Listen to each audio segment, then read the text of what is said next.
Look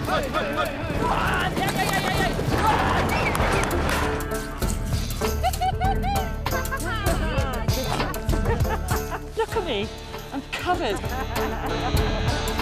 In the most remote places on Earth, people depend on their animals for survival. A few years ago, I moved to a farm in the Welsh Hills. I've become fascinated by the bond between shepherd and flock. Now I'm going to explore this relationship's ancient origins. I could have been standing here 500 years ago and witnessed exactly that same scene. And I want to look at the future of herding. There is sex going on in every direction. Have I just made a sheep? My journey begins in the mountains of Afghanistan. The air has a real biting chill to it. The shepherds here live as they have done for 1,000 years. There's such a smooth ride. They seem to have built-in shock absorbers. It is an exhausting way of life, and it's very cold. And I would do almost everything for a hot bath. The admiration that I have for these people really knows no bounds. I want to look back in time to experience an ancient way of life and see if it still has a place in the 21st century.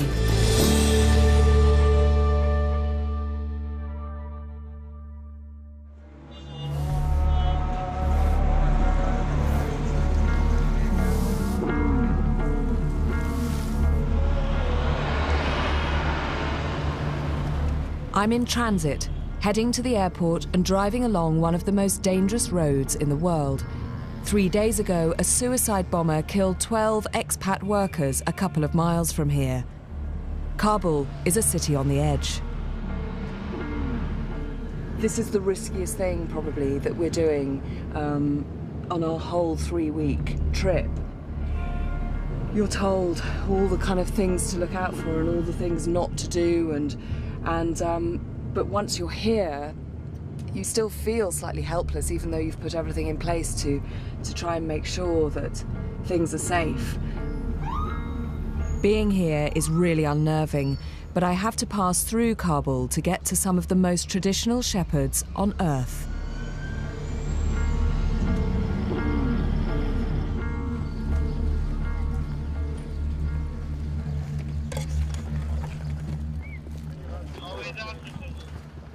After 5 security checks, we finally get to our charter plane. That's the most stressful part of the journey over, but it's going to take me 2 more days to get to the shepherds I want to live with.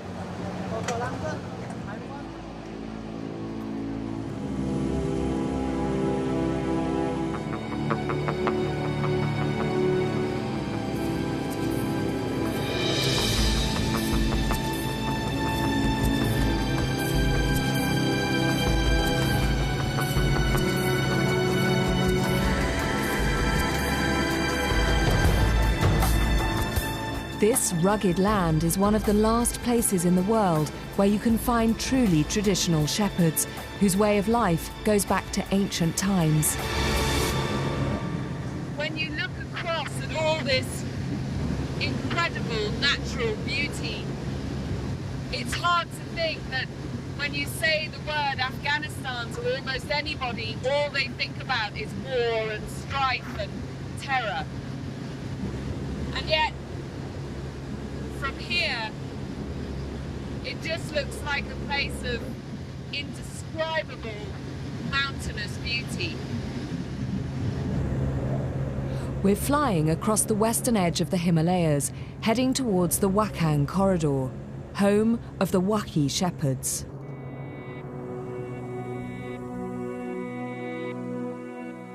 This narrow slither of mountainous Afghani territory is a legacy of 19th century imperial rivalry.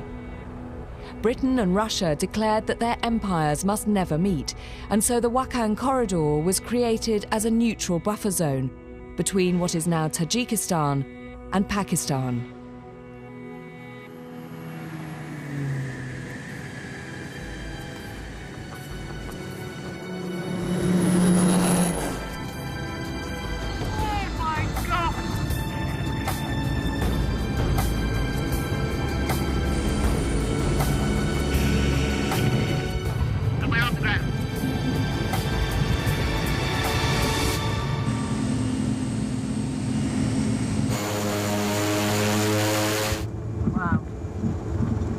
in the Wakhan.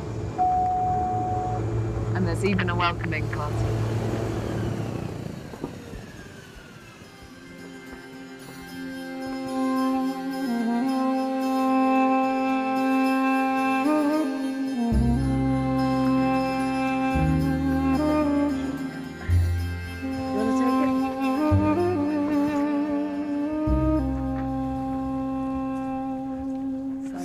This region is so remote, it was never captured by the Taliban. There are no soldiers here, no guns. This feels like a completely different country, a different world to Kabul. It's ready? Okay, well, I'm ready. Let's go. Okay. This man, his name? Shambe. Shambe. Shambe. Ah, Shambe.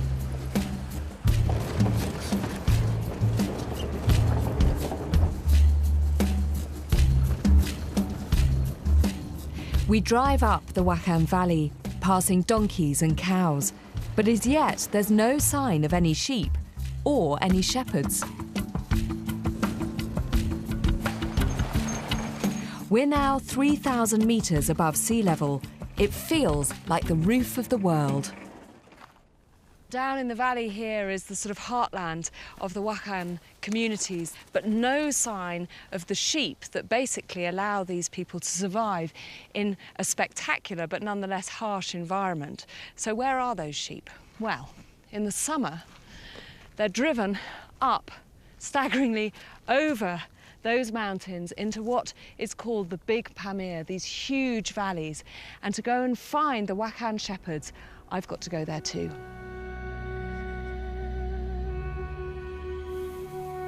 The Wakhi have lived in this valley for 2,500 years or more. Wheat is the staple crop, and mid-September is harvest time. It feels like I've stepped into the Middle Ages. The valley is only a few miles wide. There's no room to graze sheep as well as grow crops. So earlier in the summer, the Wakhi divided into two teams. Some stayed down here in their villages to farm, while others went up to the mountain pastures to herd. It's a tough 20-mile trek up to the shepherds. The film crew and I are not exactly travelling light, so we've hired some pack animals and their owners to help us on the final leg of our journey.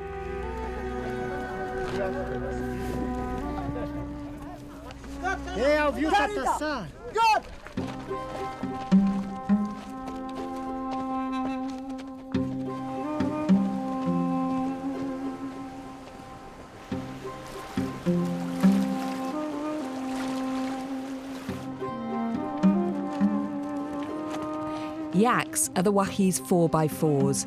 These hairy, cow-like beasts can cover almost any terrain, though at a rather gentle, sedate pace.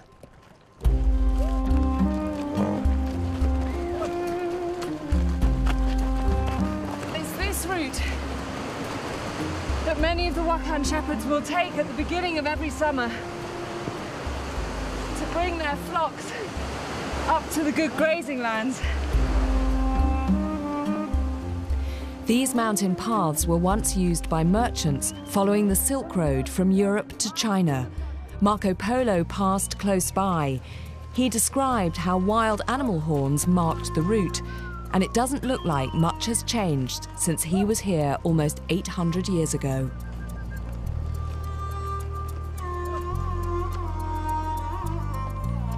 After trekking for 6 hours, we're halfway to the summer pastures. We stop for the night at a shepherd's hut.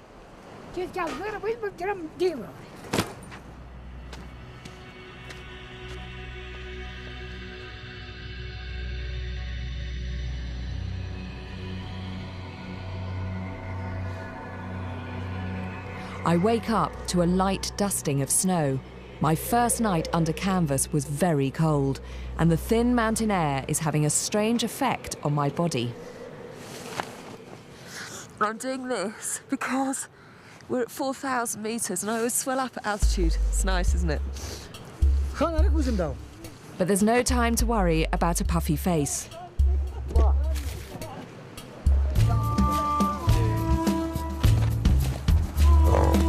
I want to get to the pastures as soon as possible, so we pick up the pace.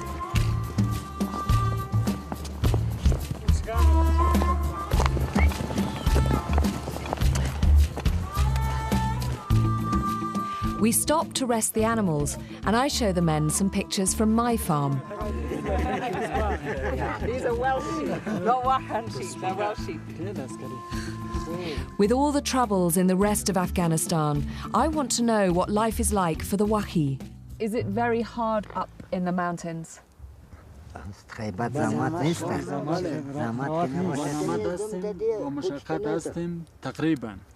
تقریبا نیستیم به خاطر از اینکه ما از طرف جنگ از طرف مثلا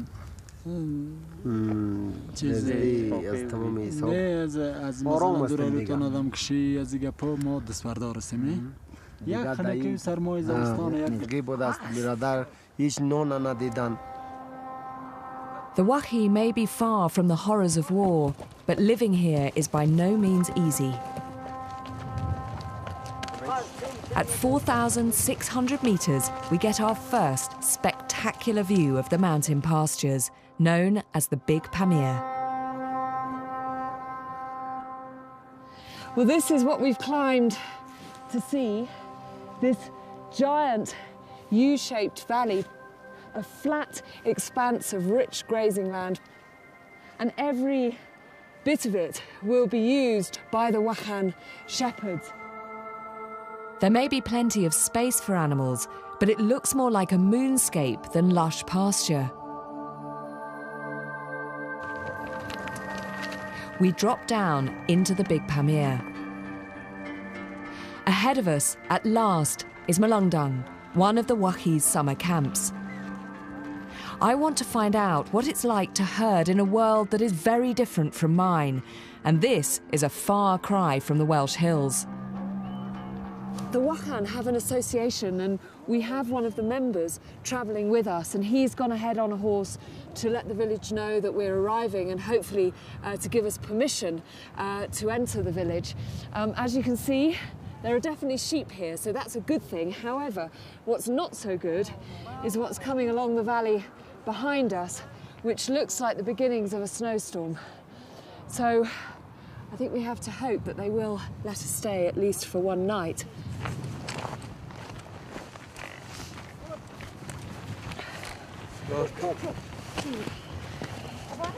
Salam alaikum. Salam. We've been given the okay to stay in the camp. Salam alaikum. Oh, wow. Salam alaikum.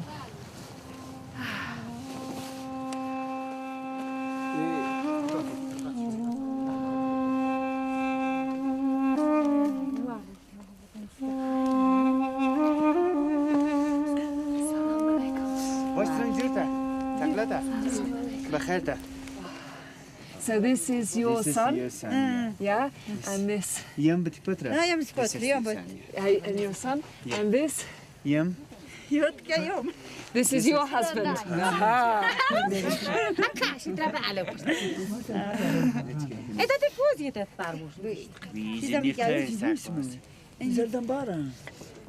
I love their decoration. Yeah. Some old sweet wrappers add a splash of colour to the yurt.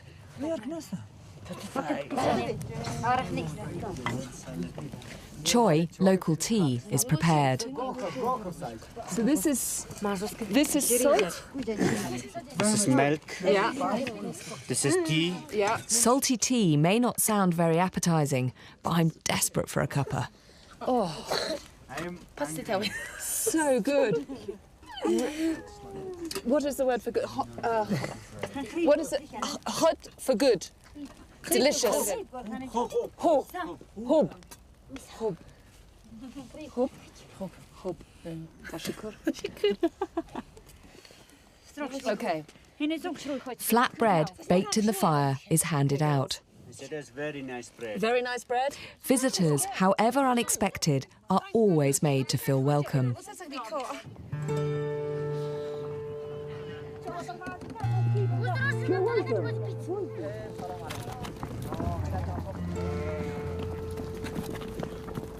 The sheep and the yaks are just coming in for the night. And they go into the enclosures, is that right? Enclosures. Yes. Why do you bring them in at night?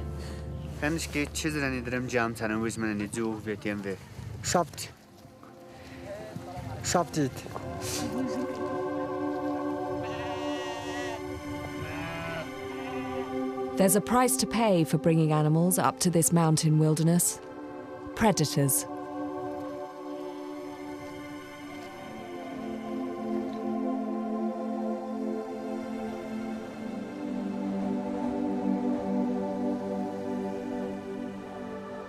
The temperature plummets to minus 15 degrees centigrade. It's too cold for the shepherds to stay up and guard their animals, but the flock is not without protection. Dogs have taken care of the night shift. These are not pets, they spend their lives outside, and their ears are clipped short so predators cannot latch onto them in a fight. As well as wolves, the shepherds and their dogs need to protect the flock from snow leopards and bears. What is the most dangerous animal for you when you are living up here in the Pamir?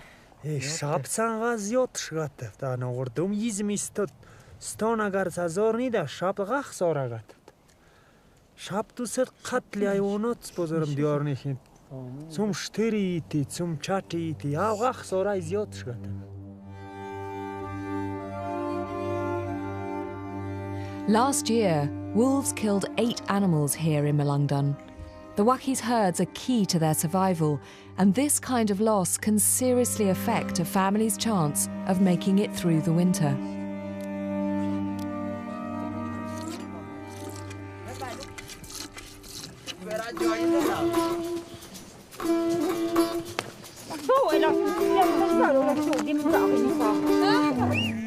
Every day, just after sunrise, the herd is driven out onto the hills.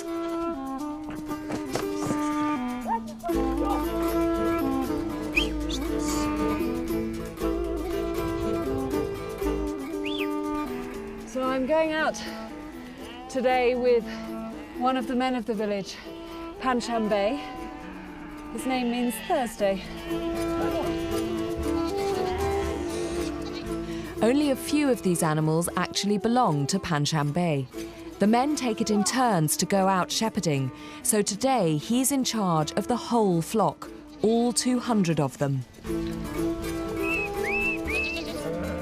We climb up the valley, far from the camp, but I can't see any improvement in the pasture. The grass is still low, brown and scrubby. This isn't a lush, green Welsh pasture like my sheep are used to. And yet these animals look like they're in the peak of condition, they're fat, they look healthy, and something that I'm incredibly envious of is that not a single one of them is limping. It's been really wet back at home. My sheep have been plagued by foot rot, but none of these animals are showing any sign of it. Sheep were first domesticated in the hills of Turkey, Iran and Iraq around 12,000 years ago, and they do seem to thrive in this kind of dry, mountainous terrain.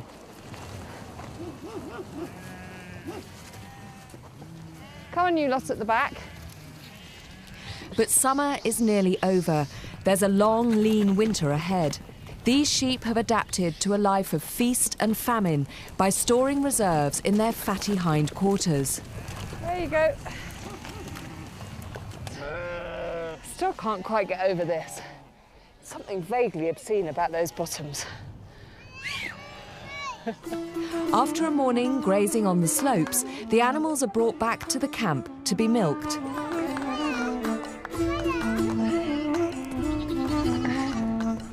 One of the women, Nisa, is struggling to get used to our strange ways.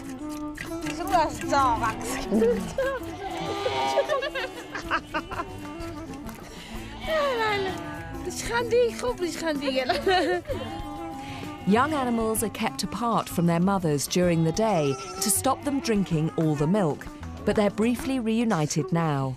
They allow the lambs to keep feeding to stimulate the production of the milk, but they also take some themselves. It's a very efficient system. Lambs are kept happy and healthy, and the women get as much milk as possible. There's something really lovely about being with people who handle animals with such sort of confidence, and I mean, it really is second nature.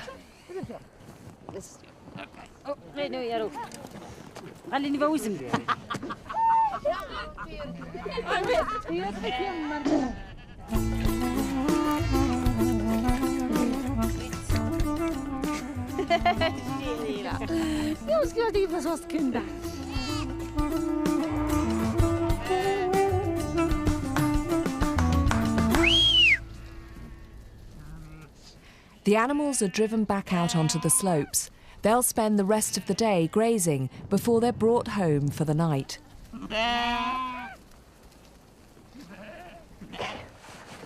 The next job is bread baking. First, we need fuel for the fire. There are no trees up this high, but there's a never-ending supply of yak dung.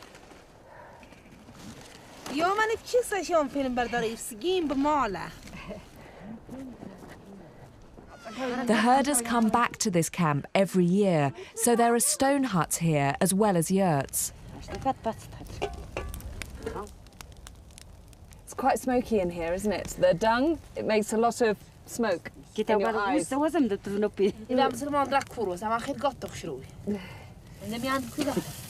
it is flour, water, salt. The lid goes on. Okay, so you put the hot dung on top of the lid, and that cooks the bread.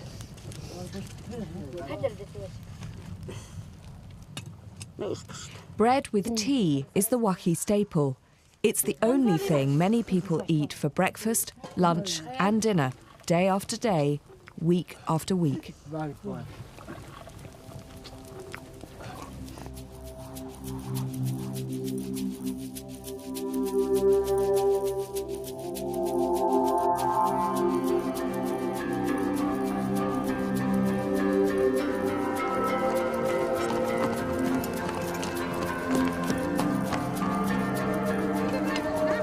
Traders from the west of the province arrive in camp. It's taken them 25 days to cross the mountains. And why did you come here? So are there many traders that, like you, that come to this area to buy animals? And do you come here because the Wakhi people have very good animals?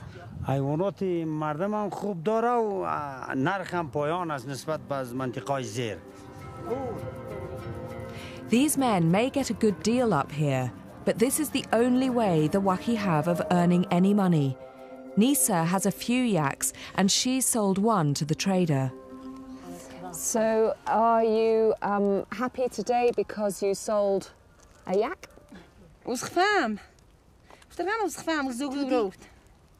said I am unhappy. You are unhappy? Yeah. Why? So this was a good yak for her. She didn't want to sell?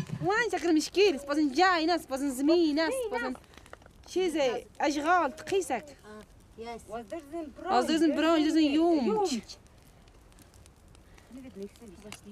As well as providing everyday necessities like milk and wool, the family's animals can be cashed in when times are hard. As long as they have their herd, they have the means to survive.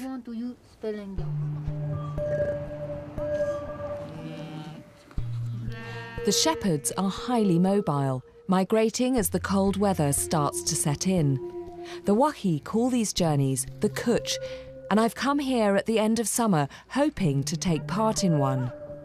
Malungdun is low down and sheltered, and no one has any plans to move yet.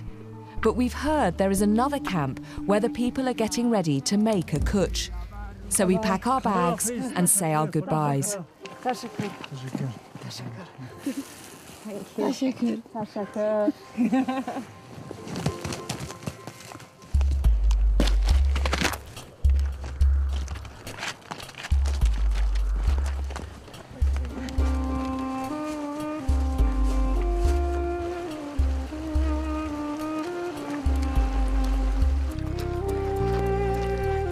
Our destination is 4,500 metres above sea level and is the most remote settlement in the Big Pamir.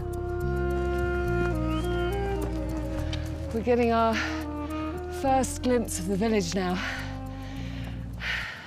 And it is noticeably higher, not just because my legs ache, but because the air has a real biting chill to it.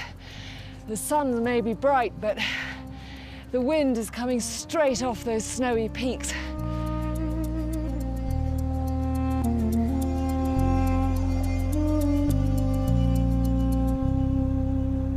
The village is called Asan Katich. About 50 people live here, so it's almost twice the size of Malangdan. And we're in luck, they're getting ready to move, to make a kutch. But there's a problem.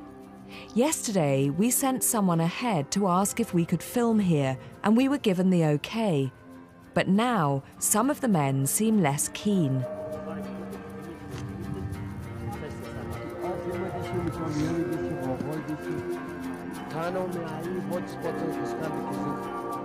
We spend the rest of the day talking things through, waiting for a final decision.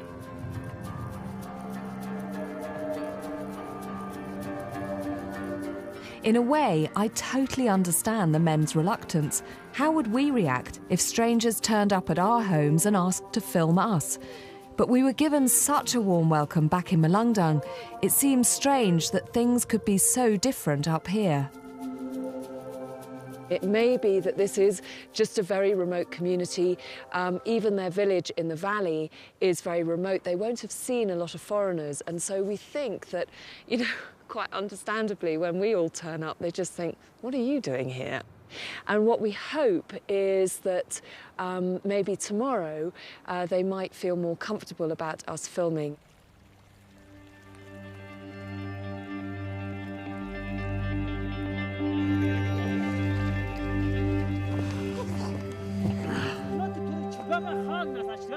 Next morning, things are still a bit tense. The men tell us we can film in the camp, but the women are off limits. But not everyone is happy with this decision. A woman called Bahbigin says she wants to show me how to make food for the winter. No one, it seems, tells this lady what she can or cannot do. I'm immediately put to work. So, in here, we have boiled milk. And we churn it, and what do we make? Just making the butter now. Making the butter now. Ah, okay. And we have this ingenious system of a sort of paddle and this leather strap. And we're churning it for, I'm not quite sure how long. I'm not quite sure how long I'm going to be able to last. She's incredibly strong and very feisty, this woman.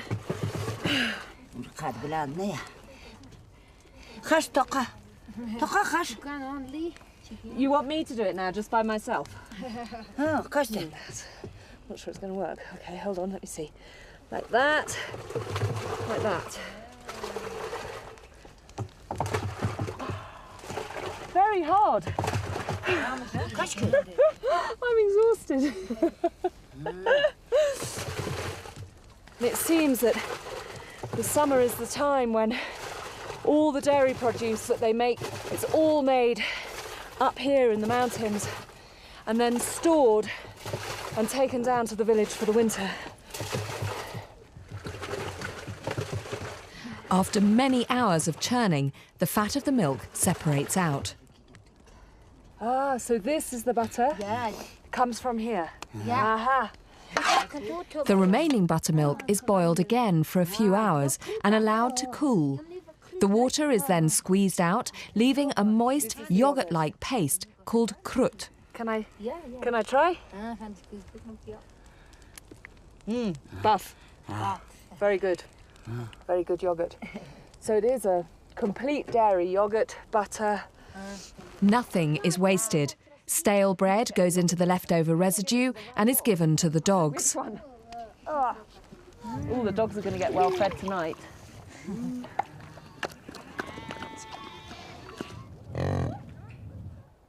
Everyone's been busy packing up, getting ready for the kutch. The chief has come up from the main village in the valley to oversee things. Crucially for us, he seems very relaxed that we're here, and he gives us his full support.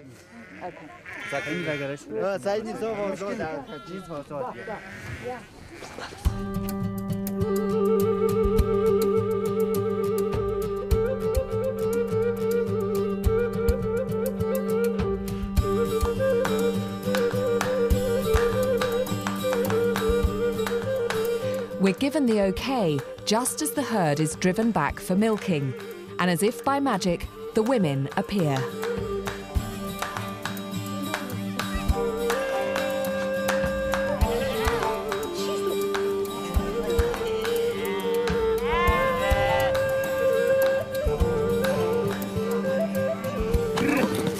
What's so incredible is that you have kids as young as this, all helping, all manoeuvring the sheep and the goats. And you can see that they literally learn their craft from the moment they can walk.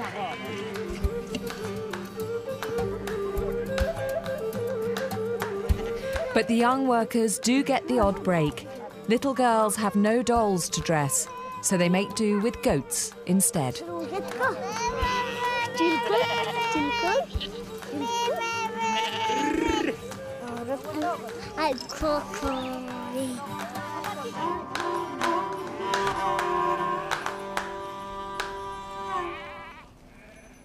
So our breakthrough came.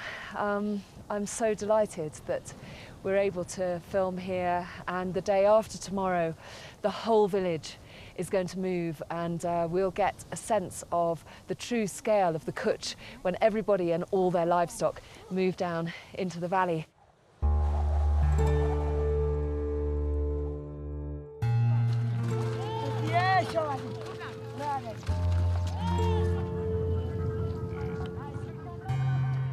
The kutch will move the camp to a lower, more sheltered spot.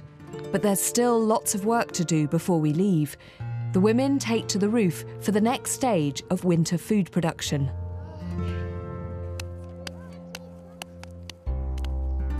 The krut paste, made from boiled buttermilk, has been drained and now needs to dry. From milking to churning to drying, making krut is what this time of year is all about. So this is an important product that you make while you're here in the summer. The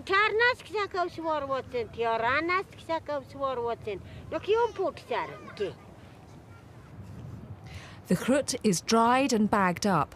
It should last for 6 months, just long enough to see everyone through the winter.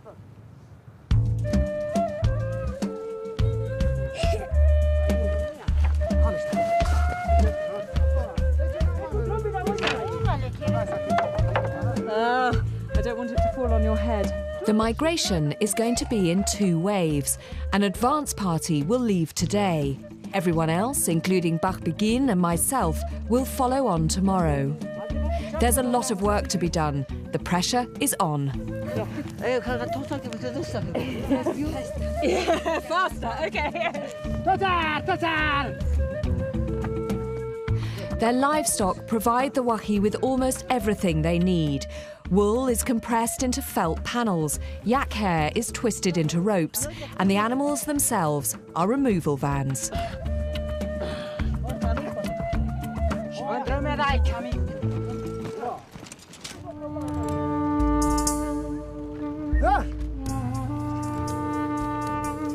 The advance party sets off down the Pamir. heading for warmer pastures. Last minute, things that have been forgotten. Hang on a minute, you've left your coat.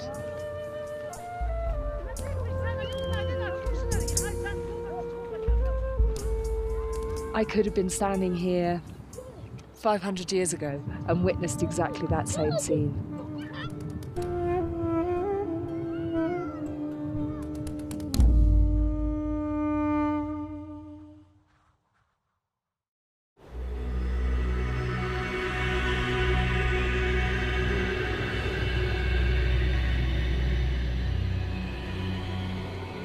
Next morning, winter is beginning to bite. The snow makes it hard for the animals to graze, so the herd is immediately driven down the valley.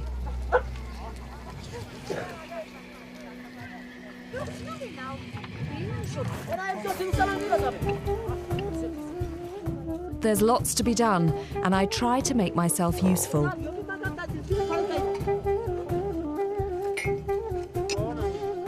The women and children are wearing their finest clothes, giving the occasion a festival air.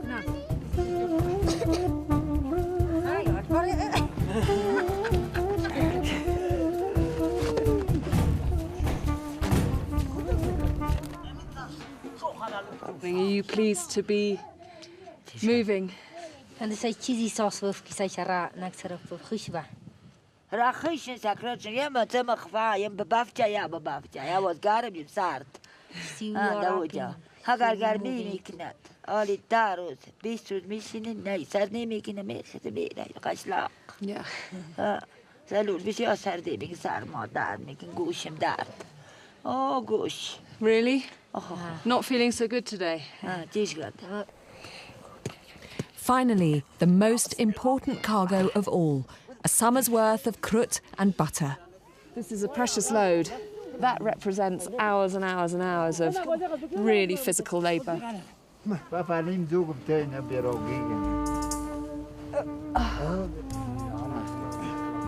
Oh, it's like sitting on a sofa with legs.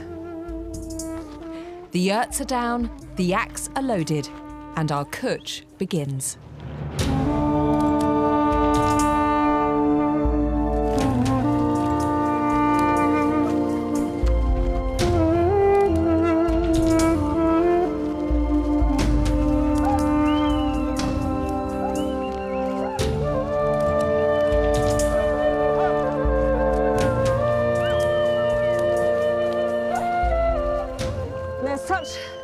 A smooth ride. They seem to have built-in shock absorbers. So even over this very rough terrain, you feel like you're almost floating over it.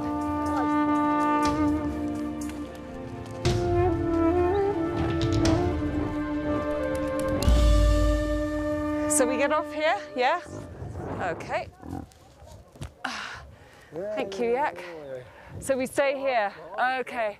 Oh, so I think what's happening, in the good tradition of any house move, is that there will be tea. Wow, look at this! Oh, it's a perfect picnic. Tashakur. We've passed close to another herding camp. The women come out bearing tea and bread. Only a few hundred Wakhi shepherds live up here, spread out across a huge area. Moments like these forge bonds between disparate communities. Okay.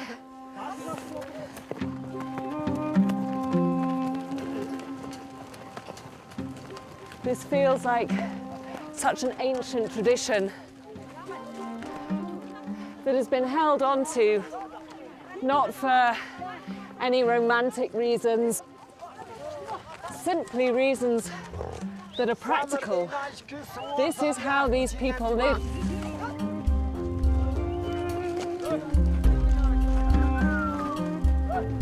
It's mid-afternoon by the time we get to Vagboy, a temporary herding camp at the foot of a huge scree slope. You can see already that there's more pasture, there's more grass down here. It's definitely warmer. And so now is the big task of settling in, re-putting up the yurts, and yeah, making ourselves at home.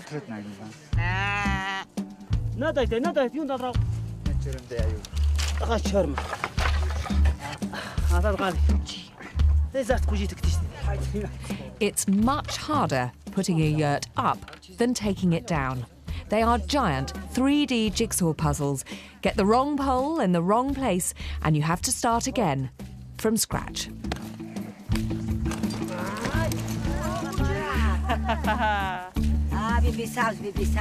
Are you okay?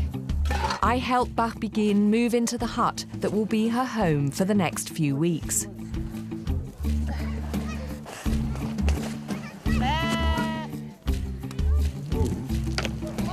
The herd is driven into camp. Nothing gets in the way of milking.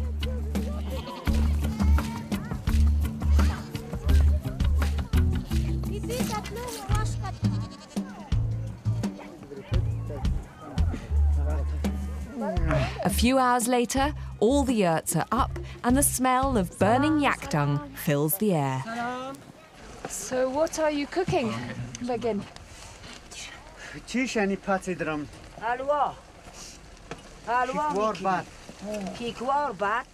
This meal is only made on important occasions, religious festivals, funerals, and at the end of a kutch.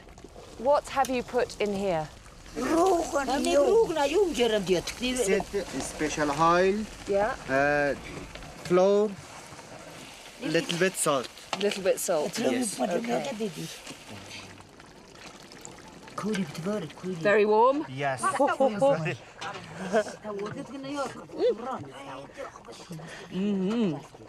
Very good. Very good.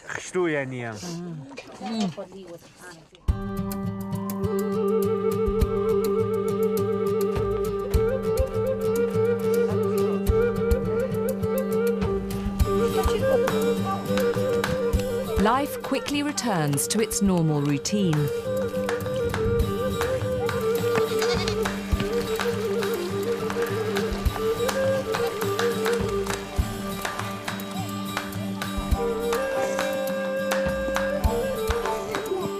Mamad Ayub is repairing felt panels that were damaged on the kutch.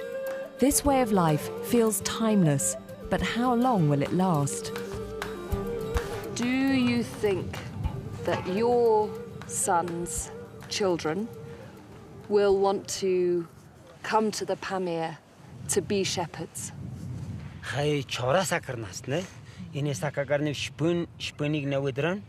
Спотен чора настит. Спотен кум оит настит. Кум агазан наст, кум утар насти, чиз наст. Is there one thing that you think would make life easier for the Wakhan? Дишактишен спо قدرات наст. Потен اقتصاد насти ки сакая чизи خوبی درزند. خی اقتصادی پیش یوندن. تومر اقتصاد پوتن است. اینی ایم نفردرم چه؟ چندی کلایم. یم بدیناست 50 نفر فامیلیم. اینی آیا مال ایم خرچ بود نتر. سکاودی چیزم پیش یوندک بس وزین. سک کم دست مردم غریبه. The Wakhan Corridor is the poorest district in the poorest province in one of the poorest countries in the world. It's hard to see how things can change, how life here could be made easier. It feels like the future for the Wakhi, for the next few decades at least, will be much the same as their past. The constant struggle to survive does take its toll. Is this a very hard life? زل المعد نيد كانن وريت كيف ترى هويس كيف ترى أيا البراء هي بزمان جرى ناقد رخنا بقعت ناقد رخنا ناس 7 children. ريت قاعدة يدور يندم غام نمشي تاني أي كفرنا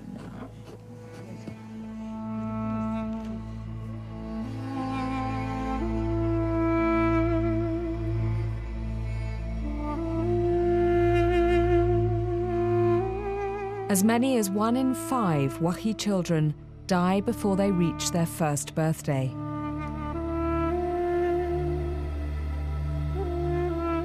Half of Wakhi children under 2 are malnourished. Because of the harsh conditions, average life expectancy for the Wakhi is only 35 years of age.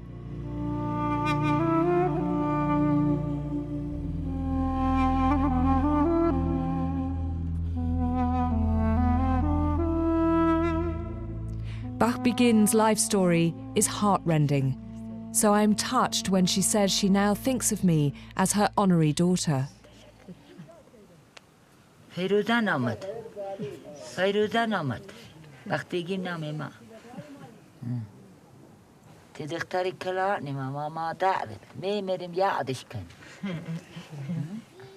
feel very honoured to be Feroza.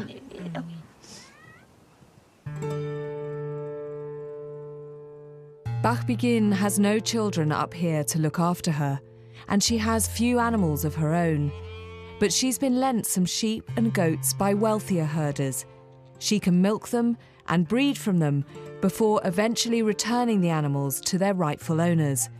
So she always has something to eat and something to do. In the absence of any outside help, the Wakhi have created a simple but effective welfare system.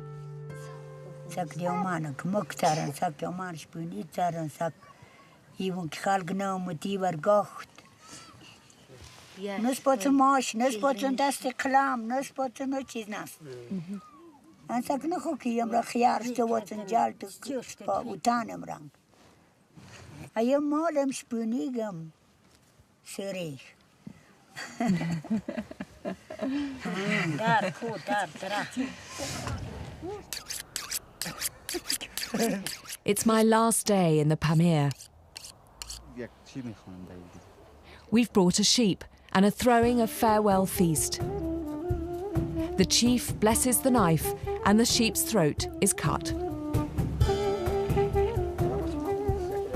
So the fleece has come off in one very neat piece.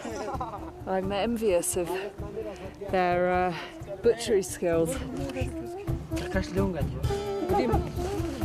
When we kill a lamb in the UK, we throw as much as 1/5 of it away. Here, everything goes in the pot. Brains, lungs, heart, every last drop of blood is savoured.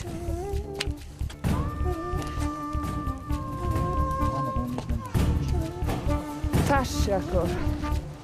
Salam, salam. Animals are only slaughtered on special occasions like marriages. They're too valuable to eat otherwise. یاد به پراش نواز مدای دیگه وقت که برابر واسه تنها خوب مفید غذیات تا فایده مثال همیشه وقتی که چای پو یا مثال هاری واسه چای او سن خوچی جینا People here are lucky if they eat meat once a month. At home, we take it for granted, often eating meat once or twice a day.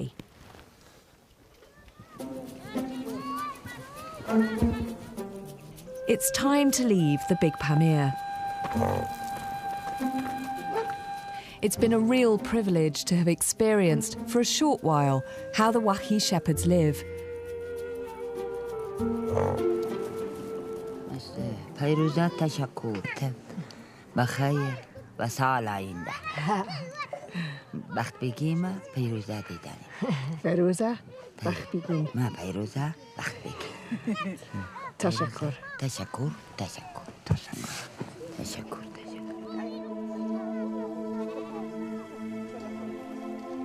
The Wakhi may be some of the most traditional herders in the world, but there are lessons we can learn from them.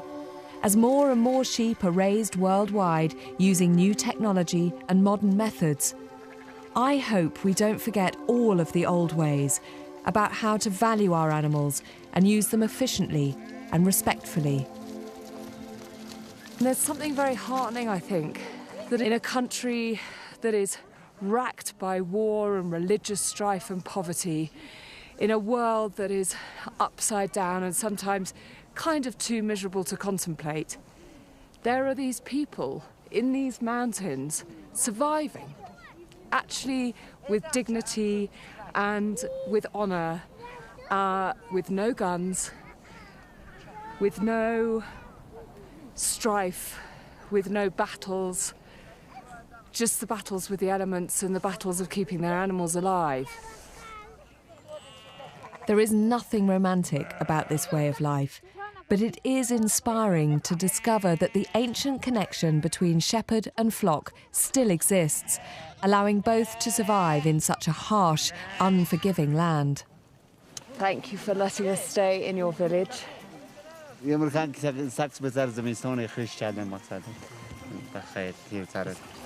Thank you. Oh, it's wider than I thought.